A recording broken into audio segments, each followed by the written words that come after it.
তারা যখন প্রেমের সুবাসে মাতালা হয়ে রাতের পর রাত মহাজমানা আমার রক্তে তুলে দেবে। ওঠা ওঠা টাকা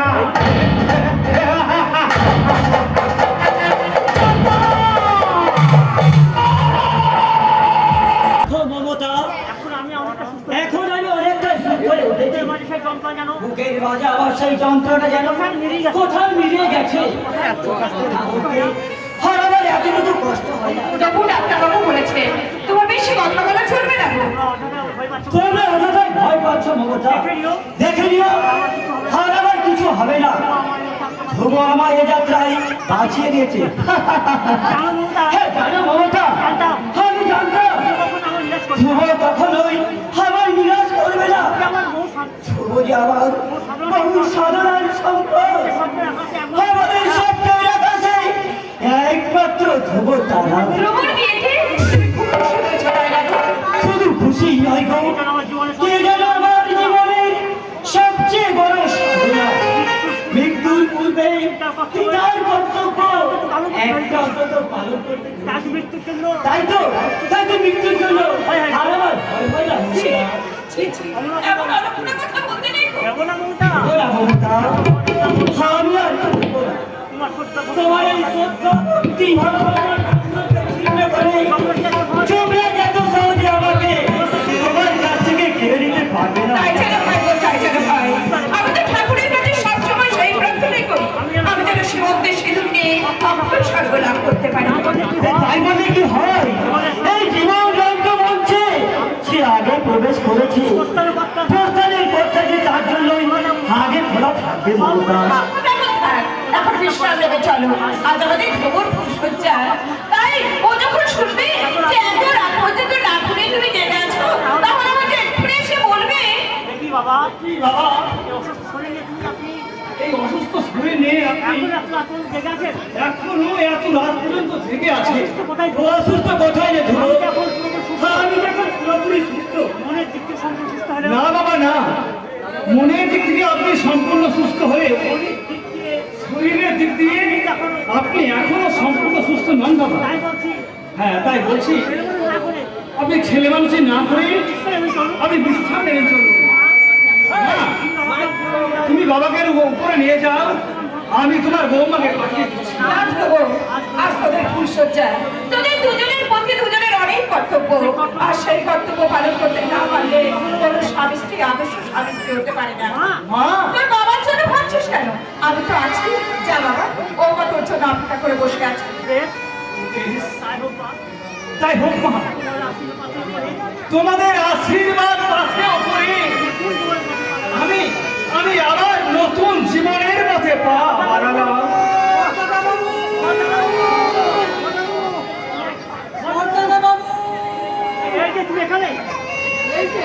এখানে আর আমি তোমাকে সারা বাড়ি মই খুঁজে বেড়াচ্ছি। কেন রামদা আমার আবার তোমাদের আজকের দিনে তোমার প্রয়োজনটা তো সবচেয়ে বেশি রামদা। আত্মীয় স্বজন বন্ধু বান্ধব সবাই তো শুধু তোমাকেই খুঁজে বেড়াচ্ছে। এই তো কিছুক্ষণ আগে একটা বউ তোমার সঙ্গে দেখা করতে এসেছে। একটা বউ? হ্যাঁ, সকালে চাঁদের মতো সুন্দর সিঁদুরের সিঁথিতে সিঁদুর, মাথায় ঘোমটা, যেন সাক্ষাৎ লক্ষ্মী পৃথিবী। এত রাতে আমার তোমার সঙ্গে কে দেখা করতে চায়? এই নিয়ে তো মেজদাদা বাবু আর ছোট দাদা বাবুর তর্ক। মেজদাদা বাবু বলছে অসম্ভব। আমি বলছি এত রাতে ওই অজ্ঞাত পরিচয়হীন মহিলার সঙ্গে দাদা দেখা কোনো মতেই হবে না।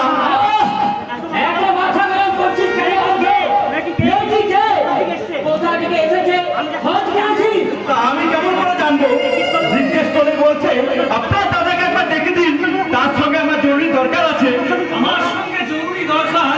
হ্যাঁ দাদা, আমি তাকে স্পষ্ট জানিয়ে দিয়েছি আজ রাতে দাদার সঙ্গে কোনো মতে দেখা হবে না। আমি তো তাকে বাড়ির ভিতরে নিয়ে এসেছি। তুই তাকে বাড়ির ভিতরে নিয়ে এসেছিস কেন? আমি এসে আমার যে কোনো উপায় ছিল না, সে আমার হাত ধরে ধরে এসে বললো তুমি আমার ভাইয়ের মতো, তোমার শুধু আমি একটা অনুরোধ করছি, তোমার দাদার সঙ্গে একবার আমার দেখা করে দাও।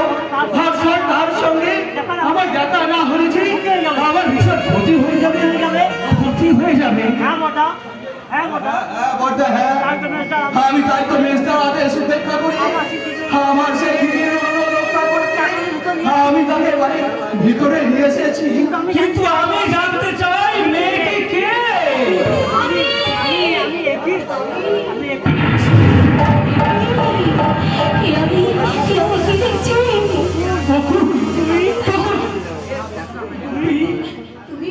না না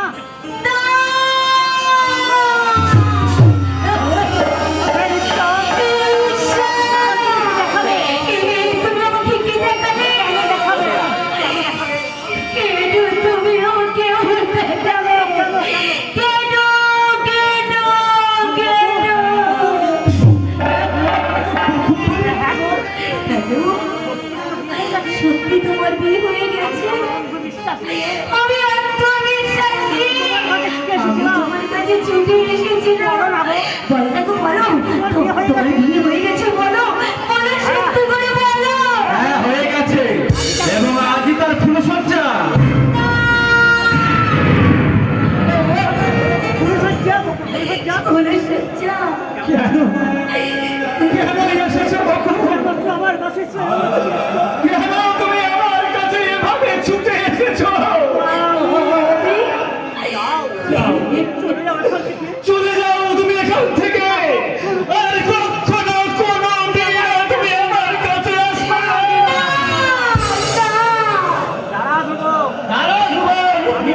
আমি জানতে চাই এই মেয়েটির সঙ্গে তোর কিসের সম্পর্ক, কিসের প্রয়োজনে ও তোর সঙ্গে দেখা করতে এসেছে? আর কেনই মেয়েটির থেকে এত রাত্রে এখান থেকে চলে যেতে বলছি? দেরি করছিস দেরি করছিস কেন? আমার প্রশ্নের উত্তর দে। ওর সঙ্গে তোর কিসের সম্পর্ক? বলো বলো বলো। এখন লক্ষ্মী আচ্ছা আচ্ছা, একটা অজানা অপরিচিত মেয়ের সম্বন্ধে সবার এই কৌতূহলের কারণটা জানতে পারি কি? কারণ একটা নিশ্চয় আছে, নইলে ভদ্র মহিলা এত রাতে বা এ বাড়িতে ছুটে আসবেন কেন? বলো বলো দাদা, এই ভদ্র মহিলাকে কি তুমি চিনতে পারছো না? বলো বলো বলো বড়দা, ওর সঙ্গে আমার ইয়ে মানে ও আমার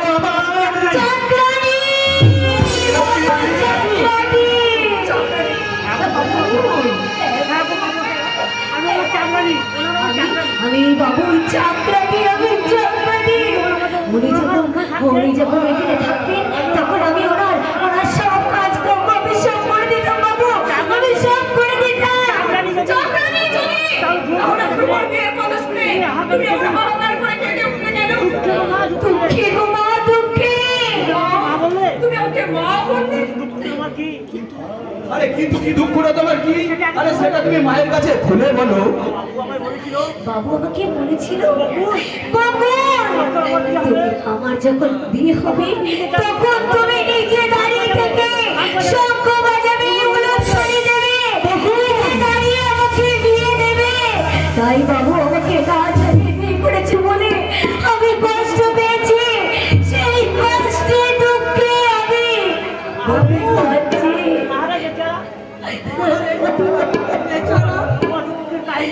তোমার দুঃখের কাহিনী শুনতে শুনতে দাদার ফুলসজ্জার আনন্দটা একেবারে মাটি হয়ে যাবে।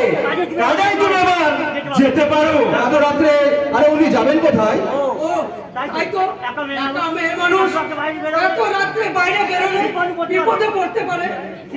ঠিকই কথা তো, এত রাত্রে একা যাবেন না কেমন করে? তার যে আজকে রাত এখান থেকে কাল সকালে না হয়। না না আমাকে চলে যেতে বলবেন না বাবু, আমাকে চলে যেতে বলবেন না। অনেক আশা নিয়ে আমি এখানে এসেছি।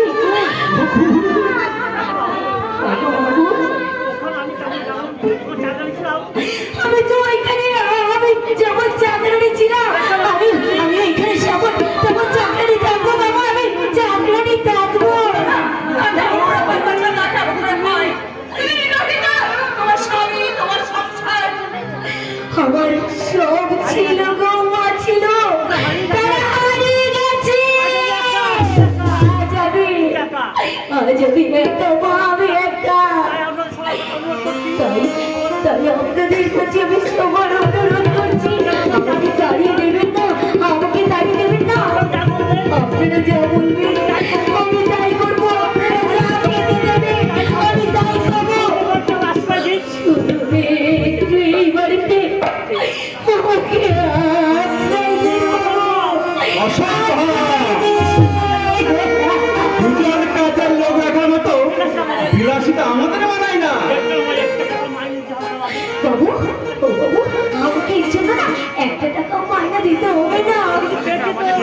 কিন্তু পেটে তো কিছু দিতে হবে, তারও তো একটা কিছু মিনিমাম খরচা পাতি আছে, তাই না?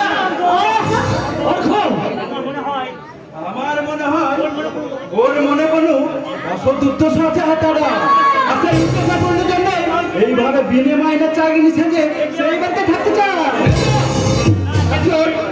না জেনে শুনে একজন ভদ্রমহিলার নামে কটু মন্তব্য করা কিন্তু উচিত নয়। তোরা চুপ কর, তোরা চুপ কর। আর আমি সহিতে পারছি না রে। আমি আমি তোমায় অনুরোধ করছি, চলে যাও এখান থেকে। চলে যাবে। কোনো আশা নিয়ে তুমি এবার আর যাবে না। কোনো আশা নিয়ে তুমি আর এ বাড়িতে আসবে না। আমাকে সম্পর্ক আছে। তোমার আমার ভালোবাসার সম্পর্ক আজ শেষ হয়ে গেছে বাবু, শেষ হয়ে গেছে। না, চলে যেতে হবে না, আজ থেকে ও এই বাড়িতেই থাকবে। কিন্তু বাবা, কোনো কিছু নয়। কোনো কিন্তু নয়। ওর খাওয়ার জন্য যে টাকা খরচ হবে সেটা তো বাইরে থেকে কাটা যাবে না। আর ওর উদ্দেশ্য অসৎ কি মহৎ তার বিচার করব আমি। এই যে হাত কমে যায় বাবু। এই যে ভদ্রমহিলাগণ, এবার দয়া করে আপনাদের এই বিচার শোনাতে বন্ধ করবেন কি? তুমি হ্যাঁ, আমি একটা চাকরানি কিনবে, আপনারা যেভাবে ভাব দেখাচ্ছেন তাতে মনে হচ্ছে আপনার ছেলের বিয়ের আনন্দ থেকে এই চাকরানি কিনবার আনন্দটাই বড় হয়ে গেছে। আস্তে কথা বলবো মা। আস্তে কথা বলবো। আর চারটে সতেরো টাকা হচ্ছে। বাড়িতে আত্মীয়-স্বজন সবাই রয়েছে, সবাই শুনতে পাবে। সবাই শুনতে পাবে। আর পাবে দাদা আমার কি? এই যে তুমি ভুলে গেছো আজ আমাদের ফুলসজ্জা, তোমার জন্য কি ফুলসজ্জার ঘরে আমাকে সারা রাত অপেক্ষা করে থাকতে হবে? বৌমা, বৌমা, তুমি তোমার ঘরে যাও। ধুবা একটু পরে যাচ্ছে। না, তুমি এক্ষুনি আমার সঙ্গে যাবে। স্বামীর নাম উঠাচ্ছে। স্বামীর নাম মুখে আনবে। কেন? কেন? স্বামীর নাম তোমার উঠাচ্ছে। স্বামীর নাম মুখে আনলে ওকে প্রশ্ন করবে বুঝি? না, প্রশ্ন করতে পারবে বৌমা, কিন্তু স্বামীর নাম করে ডাকলে স্বামীকে অসম্মান করা হয়। তুমি কি জানো না? তুমি কি জানো না? যে মেয়েদের কাছে স্বামীর বলে দেবতা। স্বামীকে দেবতা বলে মনে করবে এই সরকারিয়া মূর্খ মেয়েটা। আমার মতো শহরের উচ্চ শিক্ষিত মেয়ের কাছে স্বামী হলো বন্ধু। চমৎকার। তোমার এই শিক্ষা তোমার এই শিক্ষা সিলেবাসের সঙ্গে সঙ্গে বোধ হয় তোমার এই রুচি আর চরিত্রের সিলেবাস থেকে তোমরা পাল্টে ফেলেছো। তোমার মতো উচ্চ শিক্ষার বিচারে স্বামী হয় বন্ধু, আর এই বৃদ্ধ শ্বশুর শাশুড়ি হয় চাকরা চাকরানি। জানি শুনো আমি মৃত্যু সজ্জায় শুয়ে শুয়ে অনেক অনেক স্বপ্ন দেখেছি। আমার শুয়ে বিয়ে হবে। আমার ওর বিয়ে কবি তোদের মতো বৌমা বৌদির মতো একটা বৌমা আমরা আসবে। কথা রাখতে ধুয়ে আমার কথা রাখতে বিয়ে করলো, টাকা আনলো। কিন্তু যাকে আনলো সে বৌমা নয় রে যুবক, সে বৌমা নয়, সে একটা বৌমা, বৌমা। আমাকে এত বড় অপমান! সম্মান সম্মান কখনো শেষ ছাড়া পাওয়া যায় না বাবা। সেটা নিজেকে আদায় করে নিতে হয়। আশা করি সম্মান দেওয়া এবং নেওয়ার ব্যাপারে এবার থেকে তুমি যথেষ্ট সচেতন থাকবে। এই যে, আমাকে এইভাবে অপমান করবার কারণটা কি? সবকিছু অনেক তোর মনে চাকরানিটা। আমি তোমায় এখনো বলছি দাদা, আজ এখনই এই চাকরানিটাকে এই বাড়ি থেকে তাড়াও, নইলে কিন্তু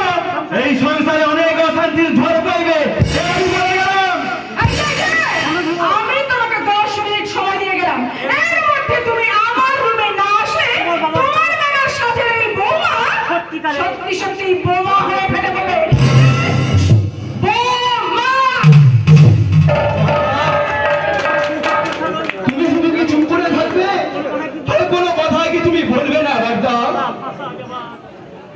বলার ভাষা যে আজ আমার বাবা হয়ে গেছে রে নক্ষত্র। কর্তব্যের ভাষা রক্ত হয়ে গেছে আমার বাপ শক্তি। তাই তো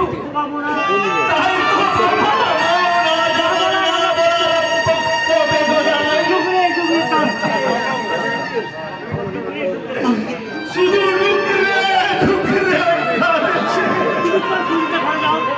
কিন্তু তুমি তোমার পরিচর্যা ঘরে যাও।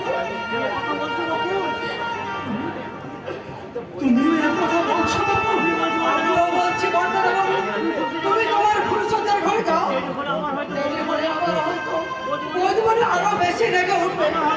আবার হয়তো তোমাকে অপমান করে বসবে। তুমি আর দেরি করো না বর্তমানে বাবু, তুমি তোমার ফুলসজ্জার ঘরে যাও। তুমি তোমার ফুলসজ্জার ঘরে যাও।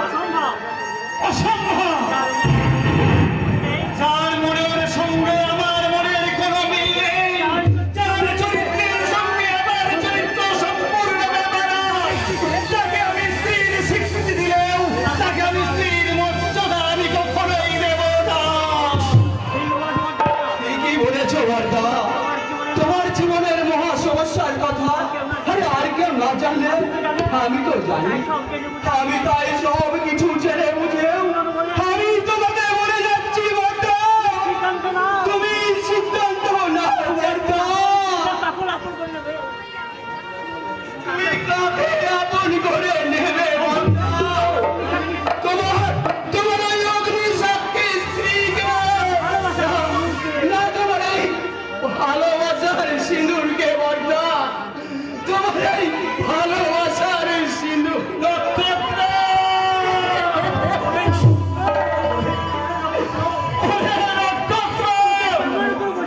তোকে আমি কেমন করে বোঝাই যে আমার ওই অগ্নিসাক্ষী স্ত্রীর চেয়ে আমার কাছে এই ভালোবাসার সিঁদুরের মূল্য অনেক বেশি। অনেক বেশি না নক্ষত্র, অনেক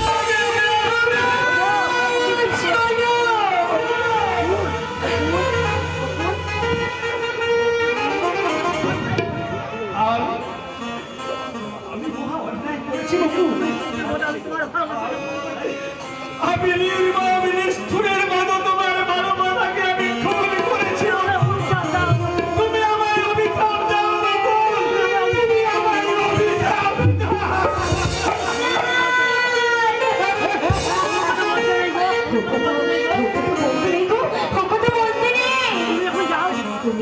তুমি এখন যাও গো।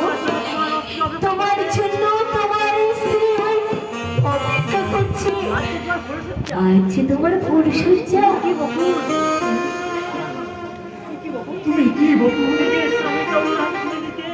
নিজের স্বামীকে অন্যের হাতে তুলে দিতে তোমার হৃদয় হাহাকার করছে না? আমি যে তোমার স্ত্রী, স্বামীর শুভ কাজে অনুমতি দেওয়া যে স্ত্রী কর্তব্য।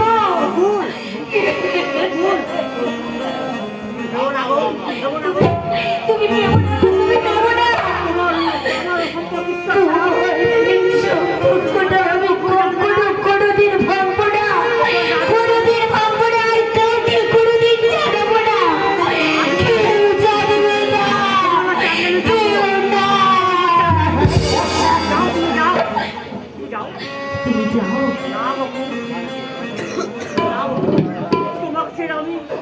তোমাকে ছেড়ে আমি কখনোই আমি ওই বিউটির কাছে যাবো না। তুমি যাবে না, তাহলে আমার মাথায় ঢুকবে। তোমার আমি পায়ে পড়ি। যাও,